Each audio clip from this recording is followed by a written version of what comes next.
En 1947, un barco pesquero apareció a la deriva en la costa de Noruega. Al abordarlo, la escena era escalofriante. Toda la tripulación estaba congelada. Pero lo extraño es que el clima no era lo suficientemente frío para causar esto. Los cuerpos estaban en posición normal, algunos aún con las manos en el timón o sujetando tazas de café.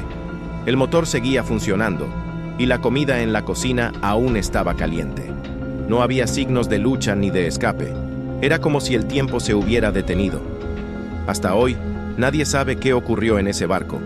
Y lo peor es que desapareció misteriosamente después de ser remolcado. ¿Qué crees que pasó en este barco? Déjame tu opinión.